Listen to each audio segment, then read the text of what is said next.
Coba deh bayangin, waktu kita lagi duduk manis di kursi pesawat, ternyata ada semacam aturan main yang nggak kelihatan yang menjaga semuanya tetap aman.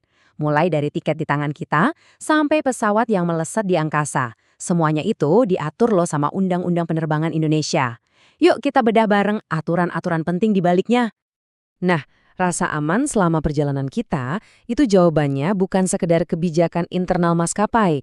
Ada sebuah payung hukum negara yang mengatur segalanya, yang memastikan setiap detail perjalanan kita, dari berangkat sampai mendarat, itu sudah sesuai standar. Oke, semua perjalanan udara kita pasti dimulai dari satu hal, tiket. Tapi, tahu nggak sih kalau tiket itu lebih dari sekedar izin buat naik pesawat? Di mata hukum, tiket itu punya makna yang jauh lebih dalam. Jadi, tiket yang kamu pegang itu, entah bentuknya kertas atau e-tiket di HP, itu sebenarnya adalah sebuah kontrak hukum. Artinya, ada perjanjian resmi antara kamu sebagai penumpang dan pihak maskapai. Mereka punya kewajiban buat nganterin kamu dengan selamat, dan sebaliknya, kita juga terikat sama syarat dan ketentuannya. Ini nih dasar dari semua hak dan kewajiban kita. Sekarang kita ngomongin bagasi. Ternyata ada perbedaan hukum yang jelas banget loh antara koper yang kita masukin ke bagasi tercatat sama tas yang kita bawa ke kabin. Begitu koper kita masuk ke conveyor check-in, tanggung jawabnya langsung pindah ke maskapai. Tapi tas ransel atau koper kabin yang kita bawa itu sepenuhnya jadi tanggung jawab kita selama penerbangan. Jadi jaga baik-baik ya barang berharga kamu. Oke, urusan tiket dan bagasi beres. Kita sekarang sampai di bandara. Tapi bandara itu bukan cuma gedung buat nunggu pesawat loh. Menurut hukum, bandara adalah sebuah ekosistem yang super rumit dengan aturan mainnya sendiri. Undang-undang kita itu mendefinisikan bandara sebagai sebuah kawasan. Artinya, ini bukan cuma soal gedung terminalnya aja, tapi mencakup semua area, mulai dari landasan pacu, tempat parkir pesawat, bahkan perairan di sekitarnya, yang fungsinya ya untuk aktivitas penerbangan, mulai dari mendarat, bongkar muat kargo, sampai pergerakan penumpang. Jadi, kelihatan kan, bandara itu ibarat hub yang sibuk dan terintegrasi banget. Semua alur pergerakan, mulai dari kita sebagai penumpang, kargo, sampai pesawatnya sendiri, itu diatur secara super ketat oleh hukum. Ya, tujuannya supaya semuanya berjalan lancar. Dan yang paling penting, aman. Bahkan nih, saking kompleksnya urusan bandara, undang-undang sampai punya istilah khusus buat ini, kebandaraan.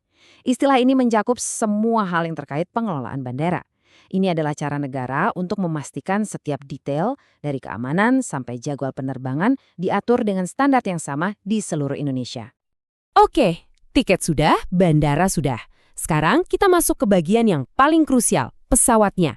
Gimana caranya kita bisa yakin kalau mesin terbang raksasa ini benar-benar aman buat bawa kita terbang melintasi awan? Pertanyaan ini wajar banget kan? Dan jawabannya itu bukan cuma soal percaya sama maskapai. Jawabannya ada di sebuah sistem hukum yang kokoh. Ada satu kata kunci yang jadi jaminan keamanan setiap pesawat, kelayak udaraan. Apa sih kelayak udaraan itu? Gampangnya, ini adalah jaminan hukum bahwa sebuah pesawat itu memenuhi dua syarat mutlak. Pertama, desainnya sudah sesuai standar keselamatan internasional. Dan kedua, kondisinya selalu terawat dengan baik sehingga aman untuk terbang. Inilah inti dari jaminan keselamatan yang diberikan oleh negara. Nah, status layak udara ini bukan stempel sekali jadi loh. Ini adalah sebuah siklus yang terus-menerus dan diawasi ketat oleh hukum. Prosesnya panjang, mulai dari persetujuan desain awalnya, sertifikasi pabrik yang membuatnya, pendaftaran resmi di Indonesia, sampai perawatan rutin yang wajib dilakukan. Semuanya demi satu hal, memastikan pesawat itu aman dari penerbangan pertamanya sampai yang terakhir. Sekarang bayangin kita udah di dalam pesawat, pintu ditutup, dan kita mulai mengudara.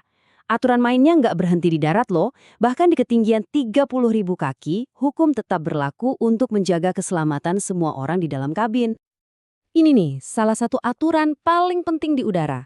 Kapten pilot adalah pemegang otoritas tertinggi di dalam pesawat. Perintahnya itu bukan sekedar saran, tapi punya kekuatan hukum. Wewenang absolut ini diberikan cuma untuk satu tujuan, menjamin keselamatan kamu dan semua orang dalam penerbangan itu. Aturan ini nggak cuma berlaku buat kru, tapi juga buat kita sebagai penumpang. Pasal 54 itu secara tegas melarang banyak hal yang bisa membahayakan penerbangan. Makanya kalau kru kabin minta kita matiin ponsel atau menegakkan sandaran kursi, mereka itu sebenarnya lagi menjalankan mandat hukum, bukan cuma sekedar kebijakan internal maskapai. Yuk, sekarang kita sambungin semua titik-titiknya.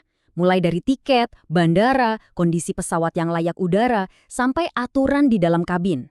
Ternyata, semua elemen ini saling terkait dalam sebuah sistem yang super besar yang semuanya diatur oleh hukum. Dan inilah dia definisi penerbangan menurut undang-undang kita. Ternyata penerbangan itu bukan sekedar aktivitas terbang dari satu titik ke titik lain, tapi sebuah satu kesatuan sistem. Artinya, tiket kamu, bandara tempat kamu berangkat, pesawat yang kamu naiki, dan semua aturan di udara itu adalah bagian-bagian yang nggak bisa dipisahkan, yang bekerja bareng dalam satu kerangka hukum yang sama. Jadi, buat apa sih semua aturan yang kelihatannya rumit ini dibuat? Tujuannya jelas banget. Prioritas nomor satunya tentu saja keselamatan dan kenyamanan kita semua sebagai penumpang. Tapi lebih dari itu, sistem penerbangan yang andal ini juga krusial banget buat menggerakkan ekonomi, menghubungkan ribuan pulau di Nusantara, dan pastinya menjaga posisi Indonesia di panggung dunia. Jadi, lain kali kamu terbang, coba dia perhatikan lagi sekelilingmu dengan cara yang baru. Tiket di tanganmu itu adalah sebuah kontrak. Bandara tempat kamu menunggu adalah ekosistem yang diatur super ketat. Dan pesawat yang kamu naiki itu adalah puncak dari serangkaian jaminan hukum yang panjang. Semoga penerbangan kamu berikutnya jadi terasa lebih bermakna ya.